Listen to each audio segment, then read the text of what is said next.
Welcome back to the Bowl Call Fantasy Football Podcast.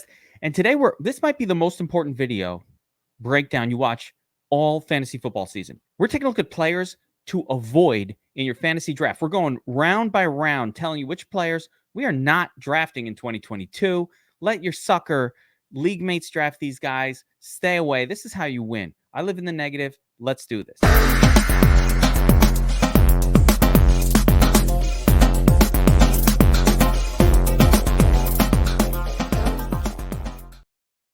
Shane, I don't know what it is about me as a person, but I live in the negative. I'm more about who not to draft. Like, I was like, just don't draft these guys. Don't be a fucking donkey. Don't draft these guys. And I think that this type of information is the most important. It's, in the first round, everybody's kind of good. Second round, everybody's kind of good. Who should you avoid? Take one of the other guys. That's what we're all about this week. We're taking a look at players to avoid in each round of your fantasy draft. I've got my partner in crime here, Flex Shane. Yo. How's it going? Given his idea, I'm just going to rip him, and then I'm going to tell you. We'll see. You know what? My favorite part of these shows, Kevin, is start of the show. We're kind of jiving. We're like, okay, who do you have? Who do you have it? You're like, no, that's a donkey pick. No, that's a donkey pick. I'm like, I don't like that guy. You're like, you know who I love? I'm like, I'm not really big on that guy. So it's going to be interesting. Yeah. No. This is where I make my money. Knowing who not to draft every year. I draft a lot of teams. I'm drafting best ball teams. I'm drafting everything. And the first round, everybody sounds good. We're going to round one. Everybody sounds good. Pick one. I'm going to just give it to you. Jonathan Taylor, Christian McCaffrey, Cooper Kupp, Justin Jefferson, Jamar Chase, Austin Eckler, Derrick Henry, Stephon Diggs, Dalvin Cook, Najee Harris, Devontae Adams, Travis Kelce. That's the round one players. Travis Kelce going last in round one. Worth it. Agreed. Jonathan Taylor going first in round one. Worth it. Cooper Kupp. Love him. Agreed. Justin Jefferson. Love him. Fucking elbow to fist for Justin Jefferson this year. Doing. Justin Jefferson. So who do we avoid in round one, Shane? I'm going to tell you. This is my pick for an avoid. I have two major avoids, some minors.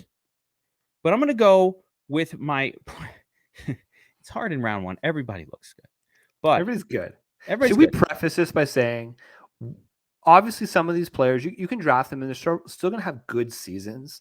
How we're essentially approaching this is players that we think are going to disappoint relative to how you're drafting them. In some cases, we're going to say it's a straight out bust, avoid it like the plague. Other ones are, you're going to be a little disappointed. So why don't you get us started, Kevin? Yeah. The first, and I have more than one in round one, but one player that I'm avoiding this season is Najee Harris. What? Najee Harris. Everybody loves Najee Harris. Why? Why are we avoiding Najee Harris? Here's the thing, and I love Najee. I like him as a person. The guy, his story is awesome. Here's the problem. I don't know who the quarterback is going to be for the Steelers this year. It could be Trubisky. It could be the rookie. Either way, we're going to have some sort of we're going to have some issues potentially scoring if we're the Steelers this year, right? At the running back position, I want my players to have a lot of opportunity to score touchdowns. One of the reasons that Joe Mixon had such a great year last year isn't because he's such a great player. Matter of fact, Joe Mixon is just kind of an average running back in the NFL, talent-wise. He's fine. But what's special about him? Well, it's special when your team is scoring 4 touchdowns in a game and you're getting 30% of those touchdowns. That just gives you a chance of getting a touchdown each week. I don't think the Steelers are going to score a lot of touchdowns this season. New quarterback, not a very good quarterback, or a rookie. Either way, sketchy issues at the quarterback position. I love Najee Harris for his volume, but you can get the exact same volume from players in rounds 4, 5, and 6. David Montgomery's hanging out, even Zeke Elliott. A lot of these James Conner, a lot of these guys that are available multiple rounds later will give you the same amount of volume on kind of mediocre teams the way Najee Harris will be. And here's the biggest disappointment coming for Najee Harris truthers. And I like Najee. There's no way. Ben Roethlisberger is a specialist at checkdowns to his running back. He made Le'Veon Bell a beast. He made D'Angelo Williams a beast. Like, he made whoever the hell was the running back for the Steelers a beast, a PPR machine, because he's good at that. That's what Ben Roethlisberger's skill set was. I don't think either of the quarterbacks for the Steelers now are that way. As a matter of fact, Mitch Trubisky, quite the opposite. He has no history of checking down to his running back. I think we're going to see a disappointing season. Steelers bottom 10, maybe bottom 5 offensive line in the NFL as well. Harris just did not have a great yards metric last season at all. Most of his damage was done via the pass, and I just don't see it happening, Shane. I think you're going to be a little disappointed. Do I hate Najee Harris? No, but you're going to be a little disappointed. I don't think he's going to get you the 20-plus point multiple weeks this season that you need for the guy. I need my first rounder to carry my team to a championship, not deliver yeoman-like, I think you'll get the same out of Zeke Elliott in round 5 that you're going to get out of Najee Harris in round 1. Yeah, dude, it's absolutely crazy. I mean, so last year he had an 86% opportunity share, which was absolutely massive. You look at the top 24 odd running backs, and he was right at the top. He was ahead of Derrick Henry. Yes. Derrick Henry at 85. Okay. All volume. So we're talking about total opportunity share. Exactly. He was getting almost 6 targets every single game. I think it's madness just how many receptions he had. Let's see here. So he had 74 receptions for 467 receiving yards. The chance of him repeating that is absolutely next to none this season, because one of the reasons Trubisky was so good for the DFS contest was because he loved to tuck it and run. He didn't see his first read and boom, he goes, right? So that's definitely going to be a risk for Najee Harris. I agree. We were talking about before the show. I'm okay not drafting Najee Harris here, but man, there's a lot of red flags. So it just really depends on your opinion of Steelers this year. But if you are in the majority and you are a smart individual, I would say buyer beware. A player that I did highlight that I don't love it, but it's all about where he's going. So I chose Austin Eckler as my first player to avoid in this round. And we've talked about it on previous shows. The chance of him getting close to 20 odd touchdowns in the season, even anywhere near that next season, it's going to be very slim once again, right? So we've talked about how I feel about Isaiah Spiller. I feel like he's a better than just a guy, but he's just not borderline just a guy. But he's going to be good enough. He's going to be better than the Justin Jacksons of the world, where he's going to go and he's going to take away possibly goal line shares, goal line opportunities from Austin Eckler. So yes, Austin Eckler is probably going to see a lot of that volume through the air this year, but on the ground, he's going to take a step back. A lot of those are going to go to Isaiah Spiller, and you're just going to be disappointed with Austin Eckler this year. Yeah, he had 12 touchdowns on the ground last season and 8 of them through the air, if I'm not reversing those two. And you have to project fewer of those ground touchdowns. This is the part with Eckler. He's a smaller back, and he specifically asked the team for relief in the up the gut situations. I think Austin Eckler is still going to be a very good fantasy asset, but taking him at the top of the first round, he's going second overall in some drafts, or is a second or third running back overall. I just think that's ridiculous. Like I said, that's a spot to take a wide receiver more often than not. Take a wide receiver. You could probably get Austin Eckler production from some of the ranked 10 through 15 or 18 type running backs. You can't really find that kind of production out of wide receivers later, but regression is coming. Austin Eckler had a full season where he only scored 3 touchdowns a couple of years ago. Now, obviously, the Herbert-led Chargers offense is fantastic, and they're going to score a lot of times, which means Eckler will be in position to score, but it's a little bit high for me for Eckler going as the second or third running back off the board in most drafts. I would argue that Dalvin Cook should be taken ahead of Austin Eckler, especially with a potentially larger passing game role for Cook this year. So I'm down with that fate. Yeah, all right, there you go. Let's move on to round 2. Listen, it's hard to pull round 1 players out that are full out turds. So, there's a couple though. Those just avoid those guys. You don't need to take Najee. You don't need to take Eckler. There are other players available. But let's move on to round 2. And the round 2 starts according to Underdog at the moment. We're going by Underdog ADP, NFFC ADP. We'll use that as well at times. It's just one or the other. So using Underdog because they're drafting live. You got CeeDee Lamb, Joe Mixon, DeAndre Swift, Mike Evans, Aaron Jones, Saquon Barkley, Deebo Samuel, Mark Andrews, Tyreek Hill, Leonard Fournette, T. Higgins, and Javonte Williams as this second round group.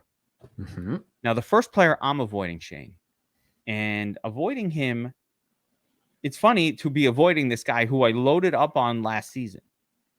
But this year, he becomes an avoid for me, and that's Deebo Samuel. And this pains me.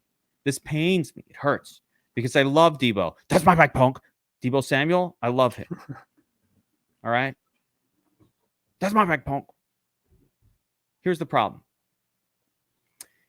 You know, Deebo scored, I believe it was 6 or 8 touchdowns. I don't have the stat in front of me. 6 or 8 touchdowns running the football. He only rushed 59 times in 2021. So he was scoring 1 out of every 4 or 5 touches of the football, which is fine. They needed him in close, right? There were a few games where Elijah Mitchell was hurt. They used a lot of Deebo, especially around the goal line. He brings a dynamic that's very tough to defend. But here's the problem.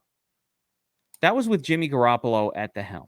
That number one. Number two, that was with an injury-prone running back that kept getting hurt, and they had no backup with Elijah Mitchell. So what's changed this year? Number one, we've shifted to Trey Lance at quarterback. Trey Lance, you know who takes the touchdown by the goal line? Not Deebo. Not a lot. Trey Lance is taking those touchdowns. He's running them in. He's doing exactly what Deebo was doing. He's going to take those touchdowns away. The other negative with Trey Lance is passing volume. The 49ers were already a low passing volume team, which was fine. It's enough to support one guy, and I think Deebo will do just fine in the passing game. They'll be probably looking at 9 targets a game. Fine. Even in a low passing volume. He'll be that one guy. But that doesn't justify this spot high up in the second round. Everybody's looking for those 8 rushing touchdowns he got last year. That allowed him to smash. They're not going to happen because Trey Lance is going to take them. Elijah Mitchell / Tyrion David Price are there and healthy. And the pass volume would be even lower with Trey Lance than it was with Jimmy G. I have a feeling. Listen, Deebo Samuel's going ahead of Tyreek Hill. He's going ahead of T. Higgins. He's going ahead of A.J. Brown, Keenan Allen, Mike Williams, Michael Pittman. These are all players that I think will outscore Deebo Samuel in PPR leagues this season, and they're going rounds later. So as much as I love Deebo as a player, I love his name, I love his persona, I like the size, I like everything about him. Taking him in the second round is dangerous because he's just locked in to regressing from scoring a touchdown every 4 or 5 carries like he did last year. Not going to happen again. Plus, he's told the team he doesn't like the role. He doesn't want to destroy his body running at the goal line. He doesn't want to do it. He wants to be a wide receiver. Wide receivers get paid a lot more than running backs. He's not an idiot. He wants to get here's paid. The thing, right? Like, you've had to have kept your head under the sand and not come up for any air for about 3 months. If you're going to assume that Deebo's going to walk in with an identical role to last season, he's said to the team, I don't want to be used by like that. So why would we be drafting him as if he was this crazy hybrid role? And to your point, I mean, Robert Griffin III, for what it's worth, is in Trey Lance's corner. He believes that Trey's going to take a step forward this year. Sure, that's going to be great, right? Jimmy Garoppolo was a competent quarterback, and we know what he was able to do, right? So yes, maybe there's some upside with Trey Lance, but Trey's not going to be as confident throwing the ball, right? He's going to tuck the ball and run more often. So not only is Deebo not going to get those touches in the backfield, there's also going to be fewer passes this year. It's the double whammy, man. It's going to get smashed. Risky. So yeah, Shane, who you got? Round 2. Oh man, this one. I got 2 guys, but I'm going to talk about. Have the balls to say the name that you want to say, because I know who you want to say, and I'll support it. Have the fucking ball. Do Leonard Fournette. There it is. Coming in at 260 pounds. Worries me a ton, man. So I guess he was playing around 240 last season. He looked big. I'm sorry? Bold call. Bold call, man. Bold call. Leonard Fournette, he's going to bust this year. And that's a worry. That's a worry because I was on the Leonard Fournette bandwagon before he came to camp.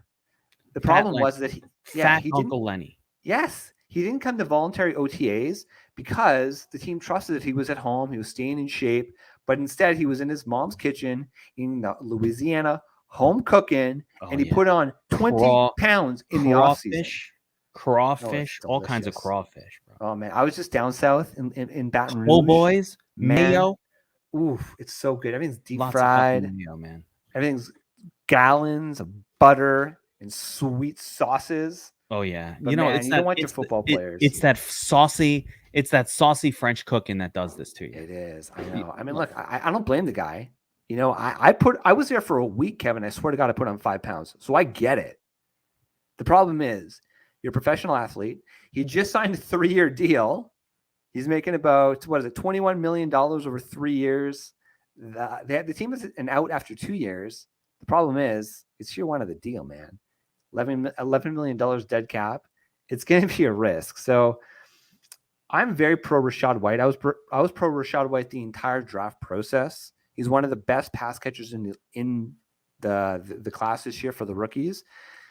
If he can just gain that trust with Tom Brady, which is a big ask, okay? But if he can gain that trust, he'll slowly inch into Leonard Fournette's playing time. And the problem with being out of shape, man, and here's the thing. If you're not going at 100% every time you're on the field, you risk injury. Leonard Fournette's been pretty healthy the last few years, but you'll remember, Kevin, the start of his career, every single year, it was something. There was something that was nagging, that was taking him out of the game.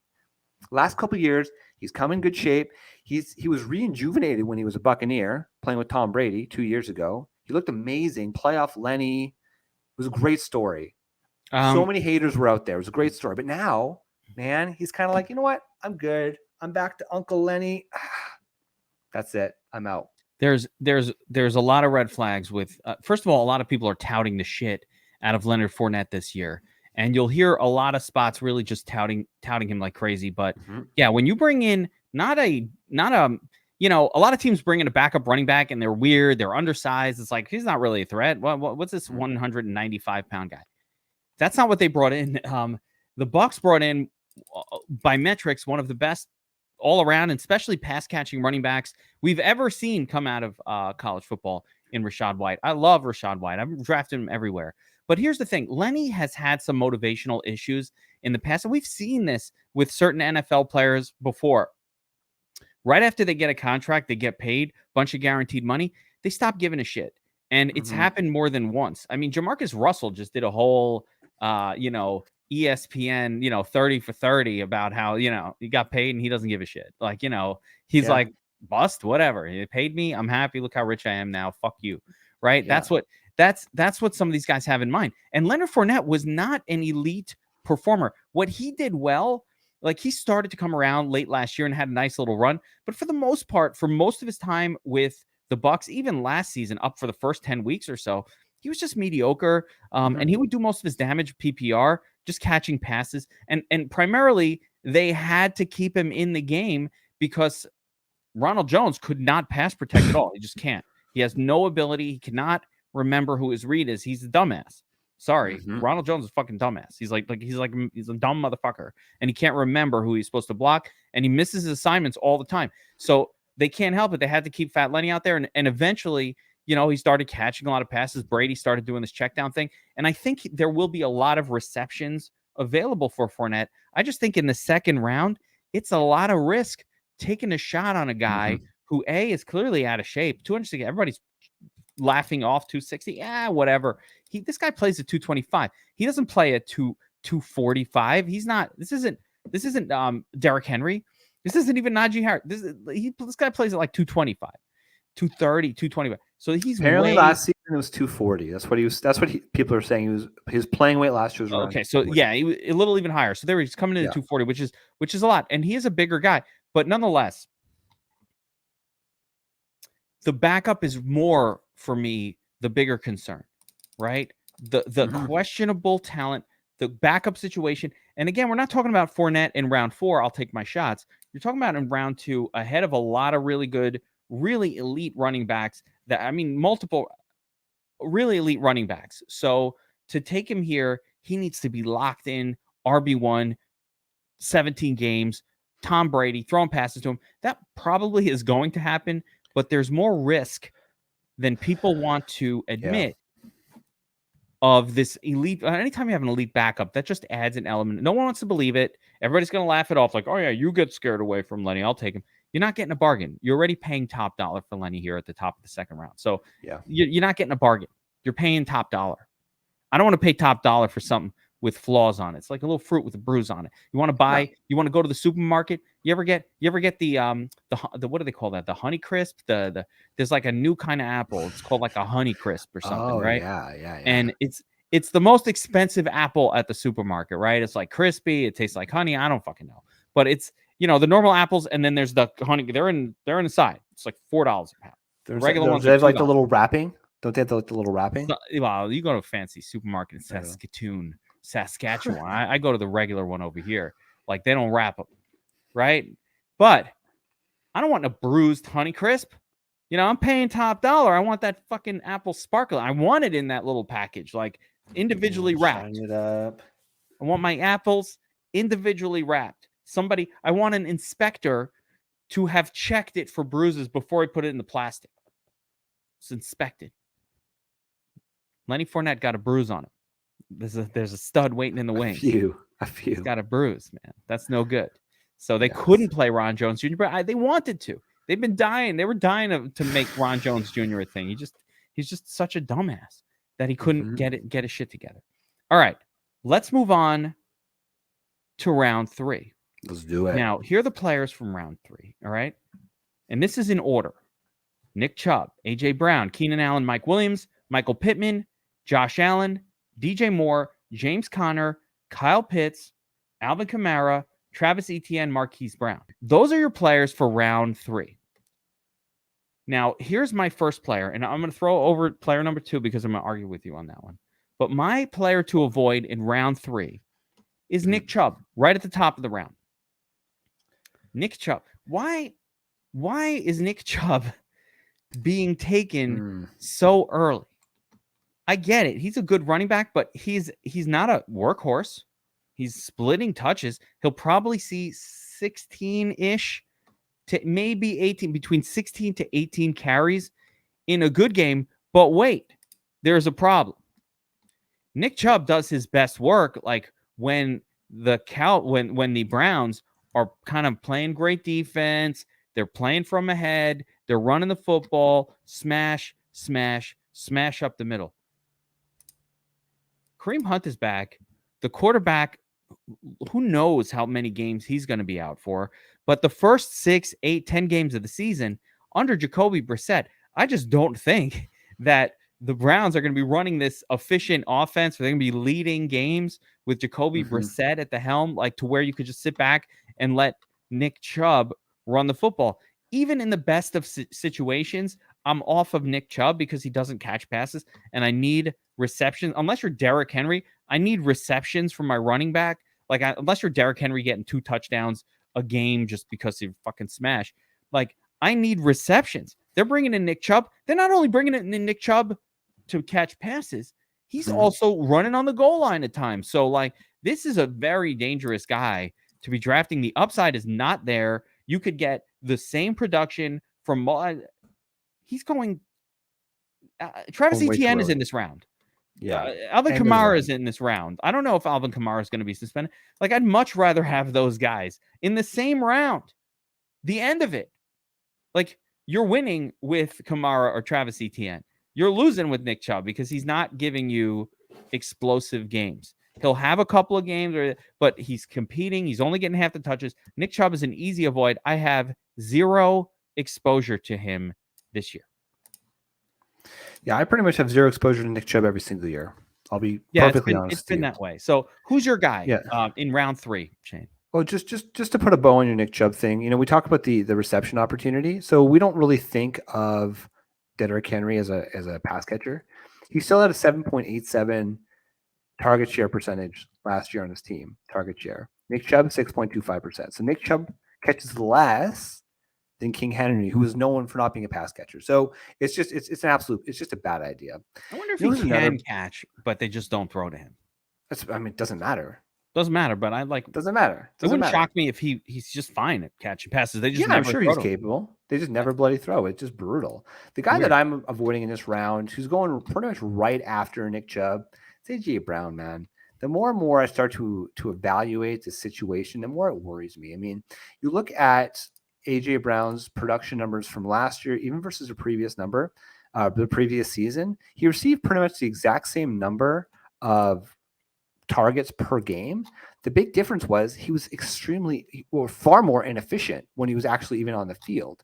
And so it has to be absolutely perfect. That's what we marveled about AJ Brown. He goes from one low passing offense to another low passing offense. We're low on Devonta Smith for the exact same reason we're low on AJ Brown. Yeah, Devonta Smith, way worse though. No, he's way no. You're right. You're right. Absolutely. But to reiterate my point, Devonta Smith has good chemistry with Jalen Hurts. So he's going to draw targets. He's probably going to get at least 6-7 targets every single game, which is going to further limit AJ Brown. Like, when AJ Brown was a Titan. You know where Jalen Hurts ranked last season in deep ball passing? Like dead last. He's pretty like close to dead last. Yeah, I mean it's basically dead last. Like he cannot. The arm is no good. My boy Anthony Gargano just screamed about it on the radio all year. He just does not have the arm, the accuracy, and he never will have it. Like he's got skills, but unfortunately, arm strength is not one of them, and that's a problem. That's more of a problem for Smith though than AJ Brown. But even AJ Brown, I mean, last year he got pretty much the exact same volume, but because he wasn't hyper efficient, instead of finishing as like a top 7 to 8 running or wide receiver, he finished as the RB28 in points per game. Yeah. It's just, I mean, do we see him increasing that much this year? Not really, right? So I see it getting better than 28th. Yeah, but not wide receiver 11, man. No, like I think that's what our point is. Yeah. Is that it's all about what you got to pay. So it's all relative to what? Well, I would much rather take Keenan Allen, Mike Williams, Michael Pittman. Hell, I would even consider Josh Allen for that massive upside over AJ Brown. I ain't ever drafted Josh Allen in round 3, so I'm probably not going to draft AJ Brown. Yeah, I love Pittman. I love Mike Williams this year. I think all of those guys, even Marquise Brown, I think they all outscore AJ Brown in the same round. I like that pick. He's dangerous. AJ Brown has a lot of upside as well. Things can fall a certain way, but just low volume and really just a bad passing quarterback in Jalen Hurts. As much as I love what he does for fantasy purposes, he's a terrible passing quarterback. AJ Brown is a great player, phenomenal talent, but this might not be the year that he gives you top 12 productivity. So I really like that pick as well in round 2. All right. Let's move on to round 4. And remember, we're talking players to avoid in every round of the 2022 fantasy draft. This is the critical information, guys. More important than who you should draft, although we'll do that too. We talk, obviously we'll have our rankings, but who to avoid. These are players for the most part that I have no exposure to. These are guys I just, like when I see the name, I never grab them. And for better or for worse, we each have our reasons, but as you're navigating the draft, these are complete avoids for me. So if you want to kind of follow, and Shane as well. So if you kind of want to follow and draft the way that we're drafting this season and actually win your leagues, maybe you want to taste winning for once. Don't make loser moves. So here we go. Round 4. Here are your players from round 4. All right, the top of the round: Cortland Sutton, Jalen Waddle, Terry McLaurin, Zeke Elliott, Breece Hall, Deontay Johnson, Gabe Davis, Darren Waller, Justin Herbert, Cam Akers, Jerry Jeudy, and Allen Robinson. And I got to tell you, round 4, there are landmines everywhere. This is a dangerous round. Be careful.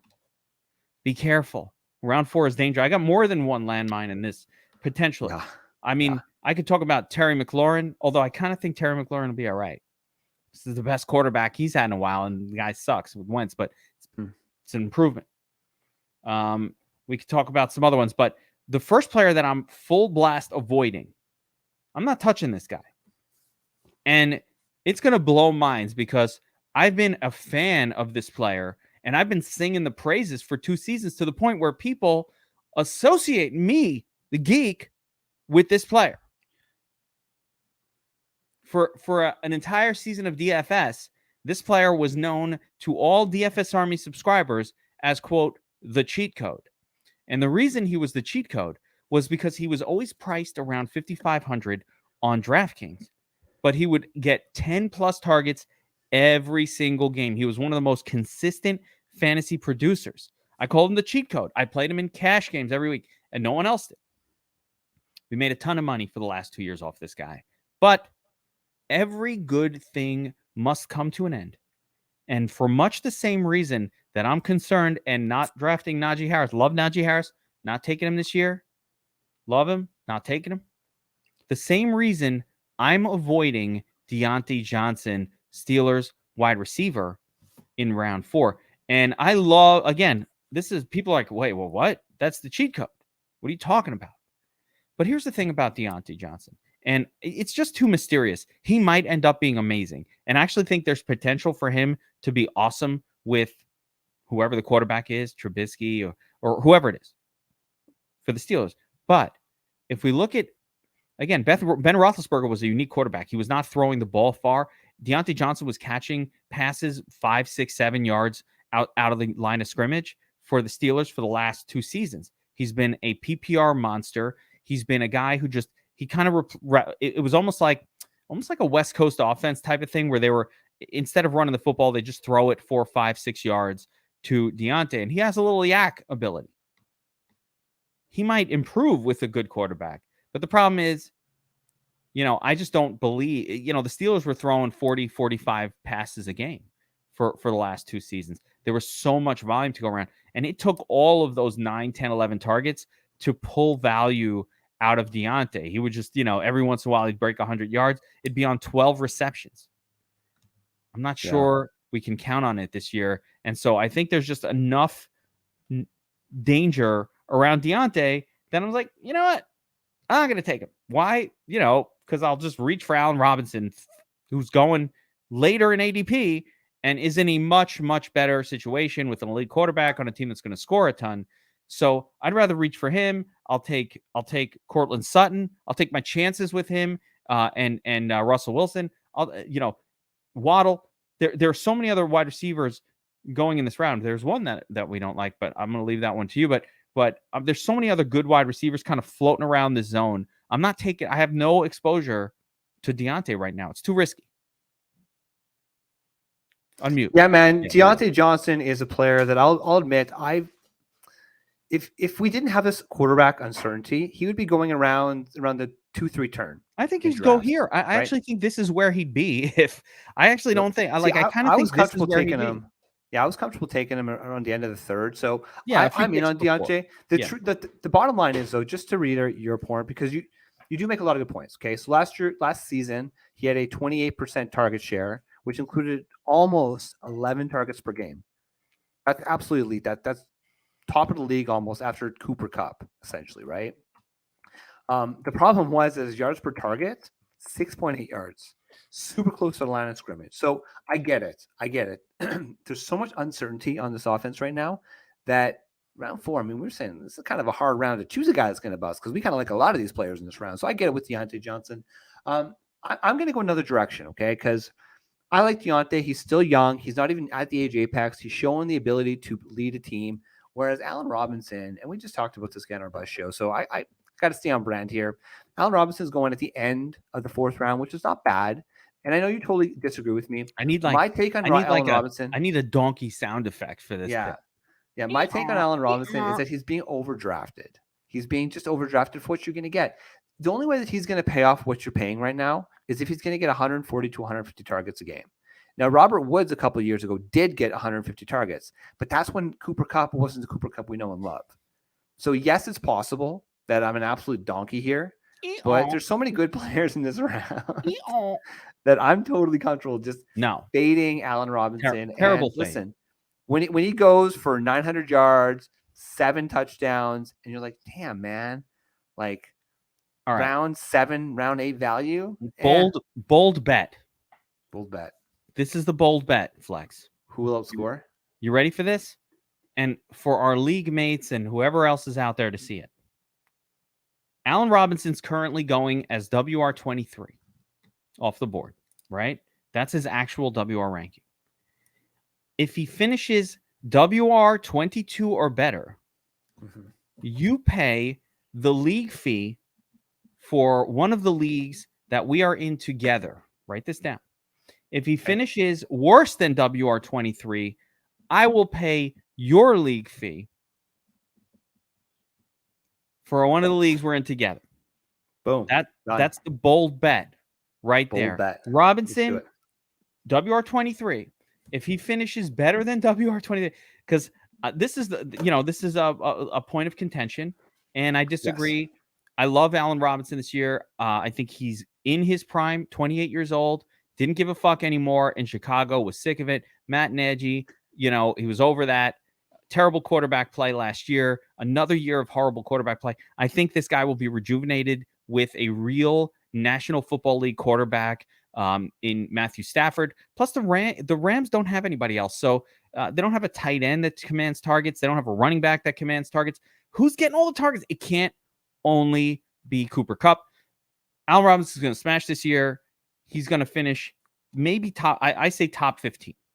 Top 15. I like Aaron. But one more player, though, in this round that I think is being overdrafted, and probably the hype is too serious, is Gabriel Davis. And here's the thing. Davis went bananas in the playoffs last year. Everybody saw it with their eyes, right? So what happens in betting? I'm a little betting secret, a little from the sharp app. All right, a little betting trick. You have to always if you want to be a sharp bettor, there's only one move that you need to make that will create sharp bets for you. Fade whatever the hell happened the week before. Fade public perception. The more you fade public perception, you will skew bets in your favor over the long run. What is the public perception? Well, the public didn't watch the Bills all year, or they watched some games, but everybody watched those playoff games where Gabriel Davis went absolutely bonkers, right? So now it's like, oh my God, this is the greatest player ever. But here's the thing, he's still a 4th or 5th round draft capital wide receiver. The Bills have brought in more competition. The competition is everywhere for targets. I don't love Stephon Diggs in round 1 either. Other people do. Argue with me. I don't have any Stephon Diggs. I think he's a fine player. But here's the problem. Diggs, Davis, okay. Just 2 guys, no problem. But wait, Dawson Knox broke out last year. Dawson Knox legit broke out last year. They just brought in Jamison Crowder, who is an actual good NFL wide receiver to play the slot alongside Isaiah McKenzie, who's already there. And then they just drafted Jimmy Cook, a pass-catching running back. So we're talking 5 weapons, plus Josh Allen likes to take the tutties for himself. So between all of that, there's just a lot of competition for targets. I don't think any one of these guys is going to average 10-plus targets a game. I think Gabriel Davis averages 6 targets a game, to be quite honest. And yeah, he'll have a couple good games, but in a spot, again, you're taking him ahead of, let's see, Allen Robinson, who's going to be awesome. Mm-hmm. Taking him ahead of DK Metcalf, who you don't like. It gets pretty bad here. Rashad Bateman is there. Rashad Bateman. Yeah. Well, DK Metcalf. We'll get to him. But this is a pretty awkward zone for wide receivers in general.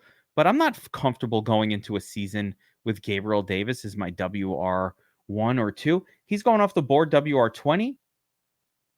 So as a WR2, I don't think he beats that ADP.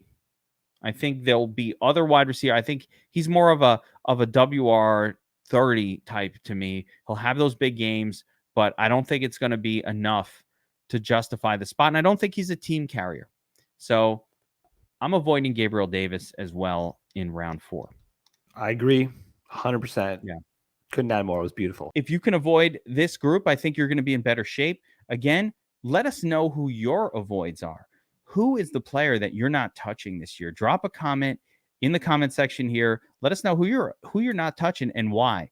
Make sure you put why, because I'll probably just call you a donkey if you just put a name in there that I don't agree with. But maybe you can convince me.